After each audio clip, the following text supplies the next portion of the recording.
Hello, learners all over the world.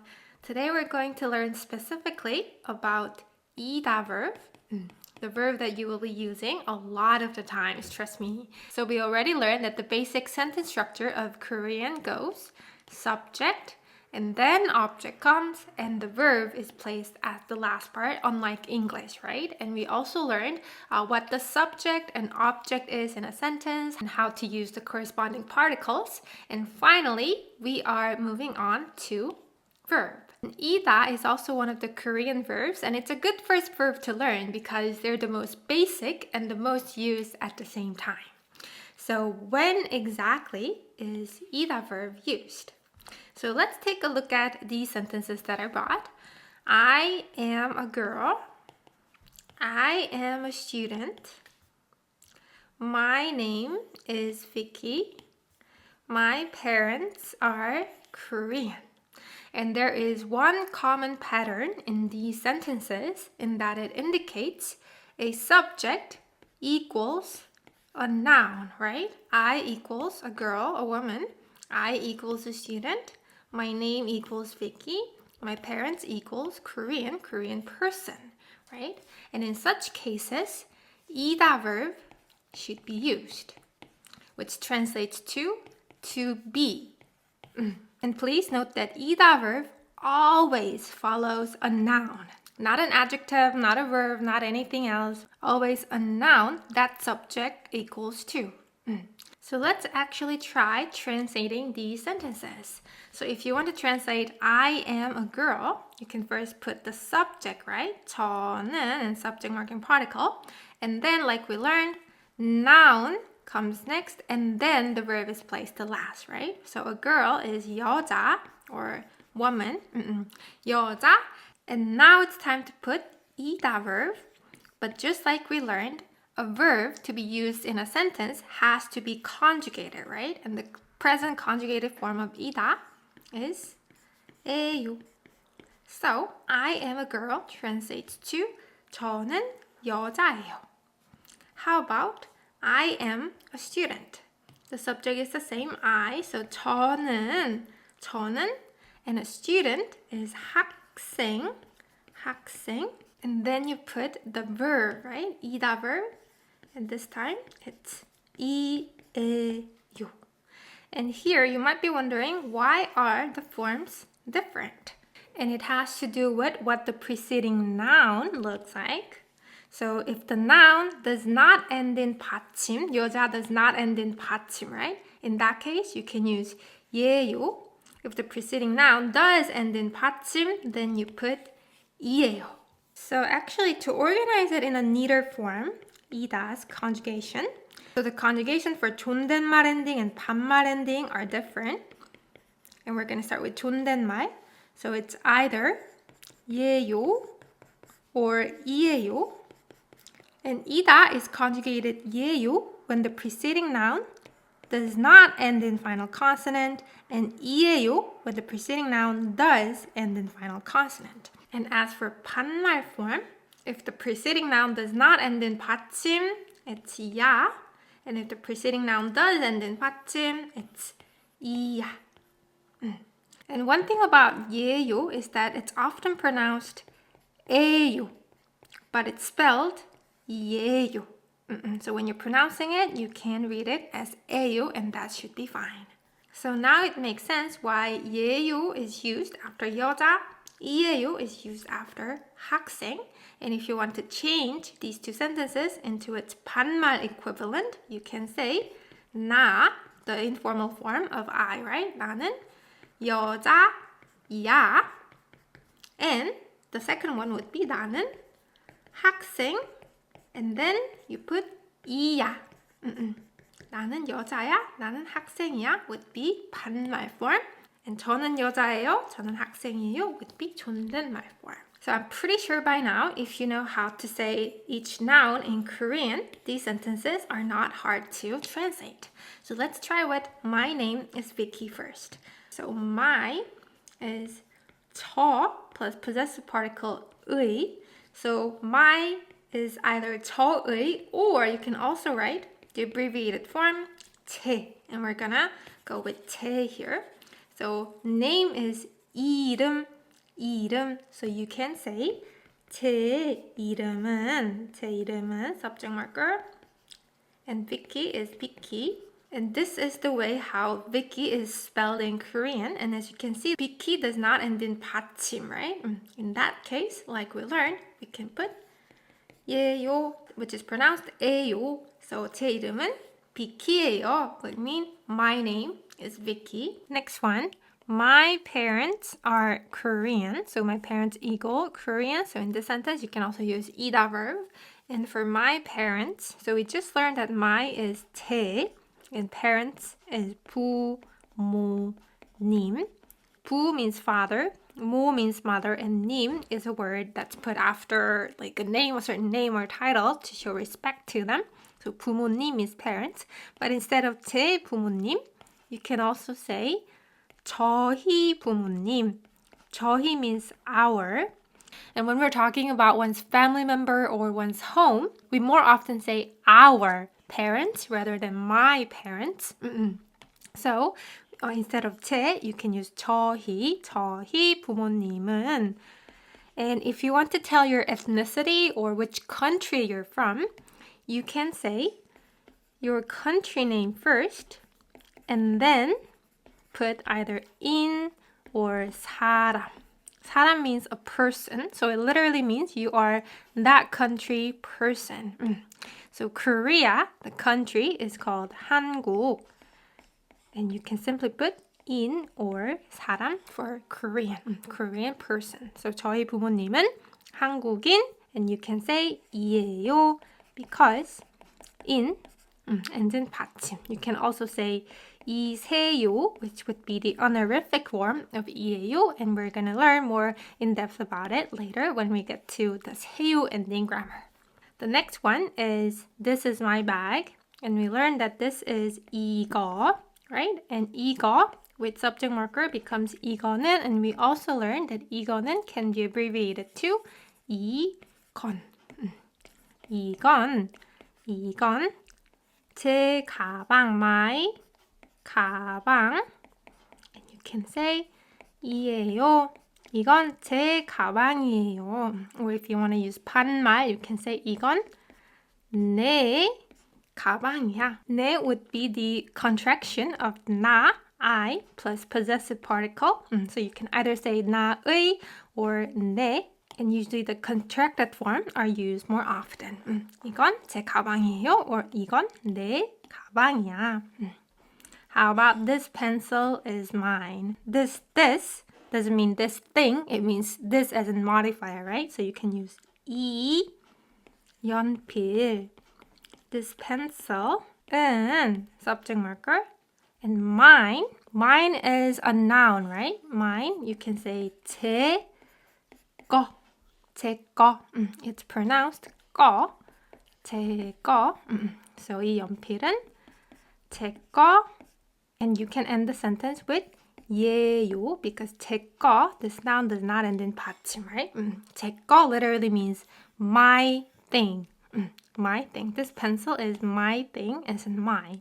이 연필은 제 거예요. And moving on to the next sentence, 지수 is busy.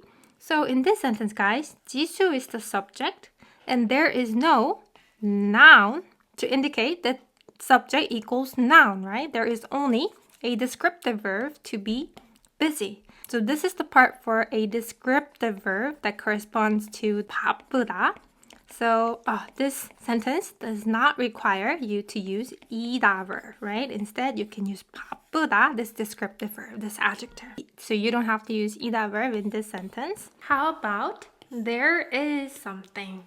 We learned in the last lesson that when you say there is something, we use noun 이가 있다, right? And this is not a sentence that is written to indicate that something is something. It just indicates that a tree is there, right? So we don't need to use 이다 verb here. And let's move on to past tense of 이다 verb. So 지수 was a student till last year.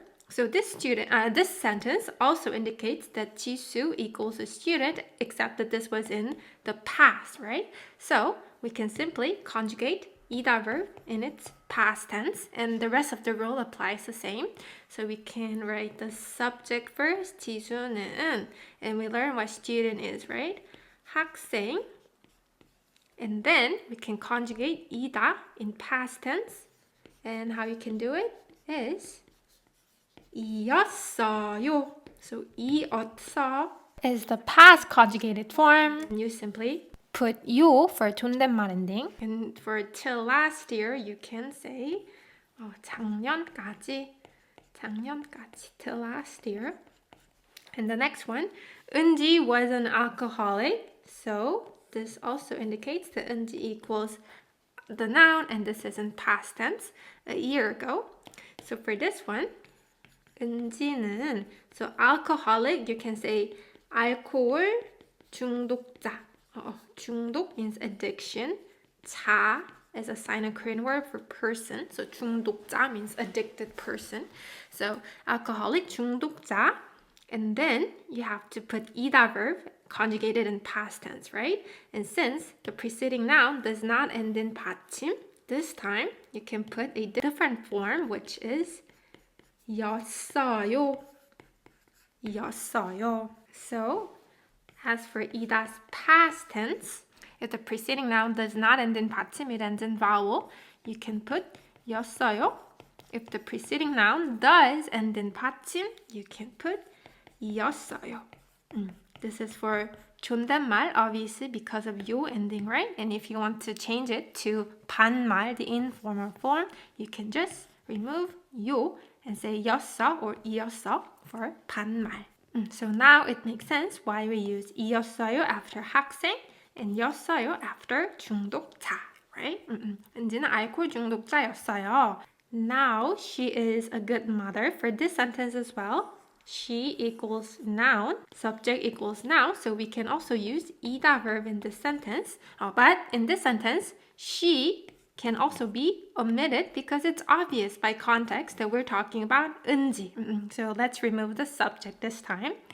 So now, 지금은, as for now, 지금은, and we're going to remove she, 은지, 지금은, and then we're gonna write the noun first, right? 좋은 엄마, a good mother.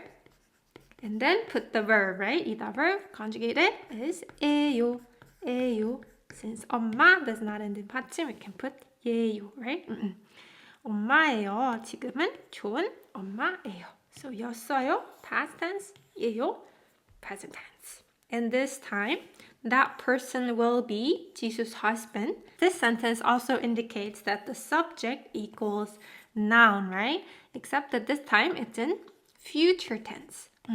So we can also conjugate ida verb in future tense by putting 리을 받침 or 을, 거예요. We're going to learn more about how to conjugate verbs in future tense, but pretty much all verbs follow the same rule. You put the stem of the verb and then put 리을 받침 or 을, 거예요. 리을 받침 if the stem does not have 받침, and since ida stem is 이, it does not have 받침, right? So you can add 리을 and then 거예요. So the future form becomes 일 거예요. And here's one thing to note about future tense, guys. So future tense means will do something, right? But in Korean future tense, it's also used when you are saying that might be the case. That might do or that might be the case. So in Korean, if you say 그 사람은, and then we put the noun, right? Jisoo's husband. 지수의, we learn possessive, right? 지수의 husband is 남편. And then we can put the verb, right? 이다 conjugated in future tense, which was 일 거예요, right? 일 거예요. So this sentence, guys, 그 사람은 지수의 남편일 거예요, does not mean that person will be Jisoo's husband, as in will become Jisoo's husband, but it more means he might be Jisoo's husband. So you're guessing, that person might be Jisoo's husband. And if you want to say that person will become Jisu's husband, like soon, indicating that they're gonna get married soon. 되다 verb we learned, right? 되다 verb that I briefly mentioned in the last class, in the previous class. And also for future conjugation, you can put the stem of the verb and then 릴 받침, since the stem does not end in 받침, right? And then 거예요. So you can say 그 사람은,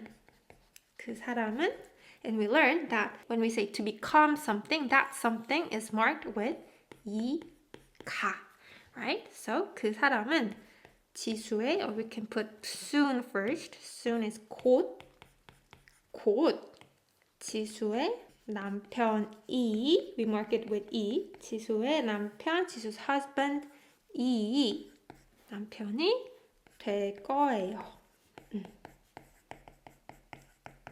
So saying 그 사람은 지수의 남편일 거예요 and 그 사람은 지수의 남편이 될 거예요 has a different meaning. The first one is that you are guessing, and the second one is that person will become. So you mark what it's going to become with 이, right? So if you're not used to future conjugation well, or if you haven't learned it yet, it's okay. We are going to learn more in depth about the future tense in the separate lesson. So before I finish, guys, we learned that 이다's present conjugation is 에요 and 이에요. However, this is only partially true. So if you get into the verb's conjugation rules, you will find out that, correct conjugation form should be 여. And actually, 여 is the correct conjugation form of 이다. However, only when the verb is at the end of the sentence, you can use 에요 or 이에요. But let's say 이다 verb is combined with a certain expression or certain conjunction that requires you to conjugate the verb in present tense, such as 아어서. This conjunction you will definitely learn later, and it comes from the sentence connector 그래서, which means so. And you can also combine 그래서 with a verb. And how you can do it is you first have to conjugate the verb in present tense and then put 서. And in this kind of case, you have to conjugate 이다 to 여 and then put 서. It's not 이에서 or 예서, it's 여서. So this is something that we're gonna learn later. And for now, you can just remember that when 이다 is placed at the very end of the sentence, it's conjugated like this. Oh, and for 반말, it's 야 and 이야, right? For now, you can just remember this. Okay, so that's it for today's lesson. And 오늘도 수고했어요, 여러분. 수고했어요 is an expression that is used to encourage or applaud someone for having worked hard. You guys 모두 수고했어요 for following the class and studying with me. And I'll see you in the next lesson. Bye.